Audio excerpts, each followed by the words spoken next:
আজকের এই ভিডিওতে আমরা থ্রি ফেজ সিনক্রোনাস জেনারেটরের বেশ পরিচিত একটা ম্যাথ নিয়ে হাজির হয়েছি এবং এই ম্যাথটা খুবই জনপ্রিয় ম্যাথ, কম বেশি কিন্তু আসলে সব পরীক্ষায় আসে এটা। এখানে দেখতে পাচ্ছেন যে Ashuganj power station company limited যে পরীক্ষাটা হয়েছিল অ্যাসিস্ট্যান্ট ইঞ্জিনিয়ারদের জন্য 2016 সালে, সেই পরীক্ষায় এই কোশ্চেনটা দিয়েছিল board. So Thevenin Tripoli job guideline থেকে এই কোশ্চেনটা নিয়েছি। শুরুতেই কোশ্চেনটা দেখতে কত বড় মনে হচ্ছে, সো মনে হয় কি যে 5 মিনিটে এই কোশ্চেনটা অ্যান্সার করা যাবে? হ্যাঁ যাবে, যদি আপনি জাস্ট কিছু ডাটাগুলো নোট ডাউন করে রাখেন। সো এখানে যে কোশ্চেনটা বলছে তার সলিউশন করার আগে অবশ্যই এই ডাটাগুলো নোট ডাউন করে রাখবেন।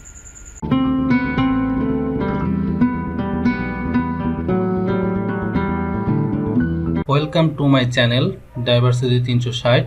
ছাত্রছাত্রীদের স্বপ্ন পূরণই আমাদের লক্ষ্য। 3টি বিষয়ের উপরে আমরা গুরুত্ব দিয়ে থাকি। 1 নম্বর অ্যাডমিশন গাইডলাইন, আপনি অ্যাডমিশনে ভালো ইউনিভার্সিটি চান্স পেতে চান, যেমন ঢাকা ইউনিভার্সিটি, বুয়েট, মেডিকেল, এগুলোর গাইডলাইন ভিডিও আপনি আমাদের চ্যানেলে পাবেন। 2 জব গাইডলাইন, ট্রিপলিতে বিএসসি শেষ করার পরে আপনি হতাশায় ভুগছেন, কীভাবে চাকরির প্রস্তুতি নেবেন, আপনি সবগুলো ভিডিও আমাদের এই প্লেলিস্টে পাবেন। ট্রিপলি কোর্স ওয়াইজ যে ভিডিও, যেমন VLSI lab, VLSI theory, DSP lab থেকে শুরু করে বিভিন্ন ধরনের ভিডিও আমাদের এই চ্যানেলে পাবেন। এজন্য আমার এই চ্যানেলের একটা মাত্র অবজেক্টিভ রেখেছি, তোমাদের সফলতা আমাদের প্রশান্তি। শুরুতে এখানে কি বলছে যে the figure shows a generator supplying a load. তো একটা জেনারেটর আছে, একটা লোডকে সাপ্লাই দিচ্ছে। A second load is to be connected in parallel. এই যে সেকেন্ড লোড তার সাথে কানেক্টেড আছে parallelly. The generator has no load frequency 61 Hz. So no load frequency দেওয়া আছে, সেটা আমি একটু নোট ডাউন করে লিখতে পারি এখানে রাইট সাইডে। No load frequency is equal to 61 Hz। আর বলা আছে যে স্লোপ দেওয়া আছে এটার জন্য 1 মেগাওয়াট বাই হার্জ, সেটাও স্লোপের জন্য এটা লিখে নিলাম। এরপরে বলছে load one consumes real power এত। সো লোড অন পিওনের জন্য পাওয়ার যেটা সেটা এখানে লিখে নিলাম, P one is equal to 1000 kilowatt. আর কত পাওয়ার ফ্যাক্টর দেওয়া আছে, cos θ 1 is equal to 0.8। So এখানে লিখে নিয়েছি cos θ 0.8।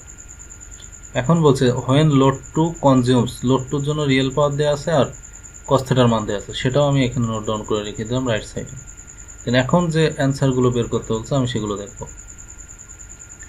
Before the switching is closed, এখানে একটা সুইচ আছে, সেটা ক্লোজ করা পড়বে। যদি আমি আমার চিত্রে ভালো মতো আঁকতেছে, দেখেন এখানে সুইচগুলো আছে।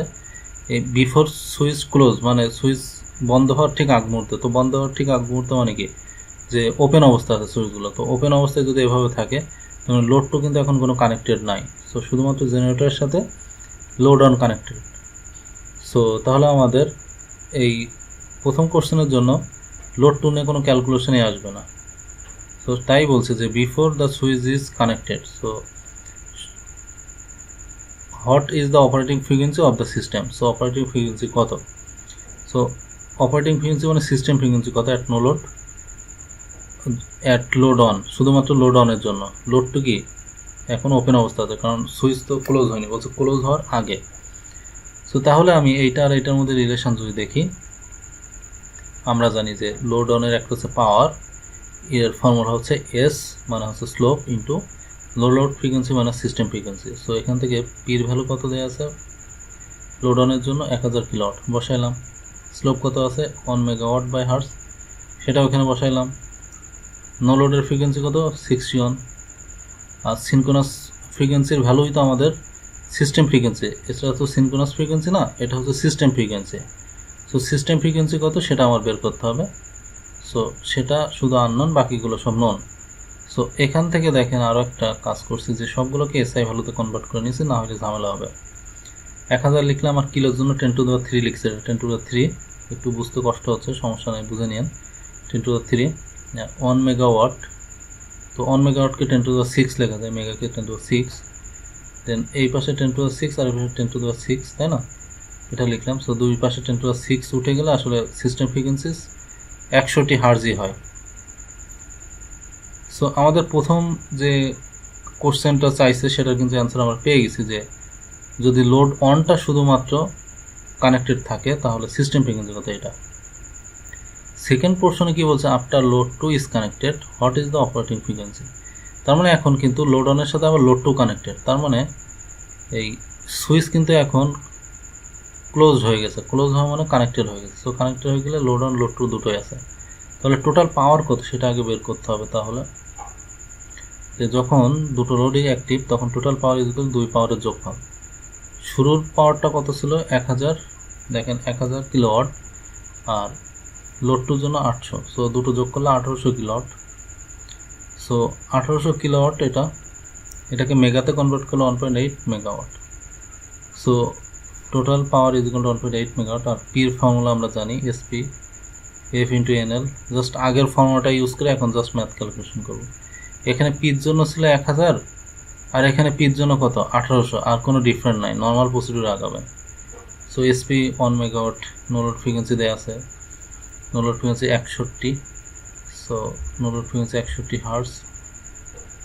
এখন আমাদেরকে সিস্টেম ফ্রিকোয়েন্সি বের করতে হবে। সো এখান থেকে এই কোশ্চেনটা থেকে নো লোড ফ্রিকোয়েন্সি বসানোর পরে সিস্টেম ফ্রিকোয়েন্সি বের করতে হবে। সো এই সিস্টেম ফ্রিকোয়েন্সি বের করার জন্য জাস্ট একই রকম এটা মেগা আর এই মেগা মেগা বাদ। সো ফাইনালি সিস্টেম ফ্রিকোয়েন্সি যদি আমি বের করতে চাই দেখতে পাচ্ছি যে 59.2 হার্টজ দেয়া আছে। আচ্ছা, এখন আমরা যখন 3 নম্বর কোশ্চেনে অ্যান্সার করতে যাব তখন কি দেখতে পাচ্ছি যে after load 2 is connected what action could an operator take to restore the system frequency to 60 hertz. তার মানে বলতেছে লোড 2 কানেক্ট হওয়ার পরে এখন সিস্টেম ফ্রিকোয়েন্সিটাকে যদি আমরা 60 হার্টজ করতে চাই তাহলে আমাদের কি অ্যাকশন নিতে হবে। তার মানে বুঝতেছেন যে লোড 2 কানেক্টের পরে সিস্টেম ফ্রিকোয়েন্সি কত ছিল এখানে 59.2। সো এটাকে আসলে আমাদেরকে 60-এ কনভার্ট করতে হবে। তো 60-এ কনভার্ট করতে হলে কী করতে হবে চিন্তা করেন তো, 61টা থেকে 1.8 বাদ দিলে তো এত আসে। তাহলে চিন্তা করেন তো 61 জায়গায় যদি আপনি জাস্ট 0.8 এখানে আনতে পারেন, সেখান থেকে 1.8 বাদ দিলে কিন্তু 60 আসে। তার মানে আমি বলতে চাচ্ছি যে সিস্টেম ফ্রিকোয়েন্সিকে আমাদেরকে এখন 60 হার্টজ বানাইতে হবে। সো অলরেডি আছে 59.2, তার মানে 0.8-এর একটা কম আছে। সো 0.8 আসলে এখান থেকে যে যোগ করি 1.8 বাদ দিলে কিন্তু 60 আসে। তো আলটিমেটলি আমার 61.8 হার্টজ কনসিডার করতে হবে যদি আমি 60 হার্টজের ফ্রিকোয়েন্সি পেতে চাই। সো এটা যেহেতু 59.2, সো 0.8 কম আছে। সো 0.8 বাড়াইতে গেলে এখানে জাস্ট এই নো লোড ফ্রিকোয়েন্সিটা একটু বাড়াই দিতে হবে। সো 61.8 চলে আসবে। সো আশা করি আপনারা সবাই বুঝতে পারছেন।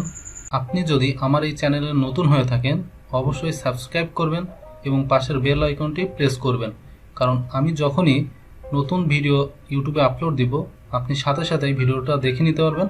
আপনি আপনার প্রস্তুতিটাকে অনেকটা স্ট্রং করে ফেলতে পারবেন। আর কোথাও কোনো বুঝতে অসুবিধা হইলে এই ভিডিওর কমেন্ট বক্সে আপনি আপনার কোশ্চেনটা করবেন, আমি অ্যান্সার দেওয়ার চেষ্টা করব। ধন্যবাদ সবাইকে। আসসালামু আলাইকুম।